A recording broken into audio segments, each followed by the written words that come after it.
16 3வது வசனம். சங்கீதம் 116 3வது வசனம். மரண கட்டுகள் என்னை சுற்றி கொண்டது, பாதாள இடுக்கண்கள் என்னை பிடித்தது, இக்கட்டையும் சஞ்சலத்தையும் அடைந்தேன் என்று சொல்லி சொல்லுகின்றான். அல்லேலூயா. அப்போ இந்த பாடலை எழுதின பரிசுத்த மனிதன் என்ன சொல்லுகிறான்? மரண கட்டுகள் என்னை சுற்றி கொண்டது, பாதாளத்தின் இடுக்கண்கள் என்னை பிடித்தது, இக்கட்டையும் சஞ்சலத்தையும் அடைந்தேன் என்று சொல்லி சொல்லுகிறார். அல்லேலூயா. அப்ப அதுல ஒரே ஒரு வார்த்தை, மரண கட்டுகள் என்னை என்ன செய்தது?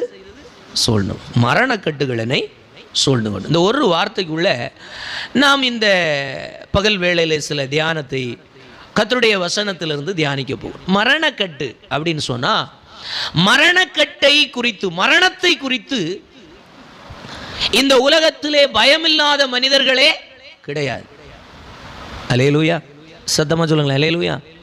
மரணத்தை குறித்து சிறியோர் முதல் பெரியோர் வரைக்கும் எல்லாவற்றையும் சாதித்து முடித்து விட்டே இனி ஸ்தோத்திரம் போனா நல்லா இருக்கும்னு சொன்னாலும், ஆனால் அந்த மரணம் என்று சொல்லுகிறதை சிந்திக்கும் பொழுது மனிதனுக்குள்ளே ஒரு பயம் முட்டிக்கொண்டு தான் இருக்கிறது.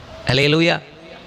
இங்கே சங்கீதக்காரனாகிய பரிசுத்த மனிதன் சொல்லும் பொழுது மரணக்கட்டு என்ன சூழ்ந்திருக்குன்னு அவன் சொல்லுகிற காரியம் எதுக்காக அப்படின்னா, அவன் மரணம் வந்ததுனால அல்ல அவன் பயப்படுகிறான், சூழ்நிலைமை எல்லாம் தலைகீழா இருக்கு. அதனால அவன் சூழ்நிலைமை எல்லாம் பார்த்துட்டு ஒரே வார்த்தையில சொல்லுகிறான், எல்லாம் என்னை சுற்றி கொண்டிருக்கிற, கட்டி வச்சிருக்கு. அதனால அவன் சூழ்நிலைமையை பார்த்து சொல்லுகிறான், மரண கட்டு என்னை பிடித்து கட்டி வச்சிருக்கு. அல்லேலூயா. இப்ப நீங்க நல்லா புரிஞ்சுக்கிடணும், மரணம் என்பது வேற, பிரச்சனை என்பதும் போராட்டம் என்பதும் வேற. ஆனால் மனிதன் பயப்படுகிற இடங்கள் எங்கே என்று சொன்னால், சூழ்நிலைமைகளை பார்த்தும் பிரச்சனைகளை பார்த்தும் எதிர்ப்புகளை பார்த்தும் எதிர்பார்த்தது நடக்காத சம்பவங்கள் வரும்போ, சூழ்நிலைமைகள் வரும்போ, எதிர்பார்க்காதது நடக்கலையேன்னு சொல்லுகிற வியாகுலங்கள் வரும் பொழுதும் மனிதன் எதுக்கு பயப்படுகிறான்? மரணத்துக்கு பயப்படுகிறான். அல்லேலூயா. அப்போ அவனுடைய பயம் என்ன என்று சொன்னால், மரணம் அல்ல அவனுடைய பயம், சூழ்நிலைமை. அல்லேலூயா. அல்லேலூயா. சூழ்நிலைமை அவனை பயப்படுத்துகிறது, சூழ்நிலைமை அவனை திகைக்க பண்ணி இருக்கிறது. ஏதோ ஒரு விஷயத்துல தோற்று போய் நிற்கிறான், சூழ்நிலைமை அதுதான். ஆனால் அவன் சொல்லும் பொழுது சொல்லுகிறான், அதெல்லாம் என்ன நெருக்கி இருக்கிறதுனால மரணக்கட்டு என்ன எப்படி இருக்கு? கட்டி வச்சிருக்கு.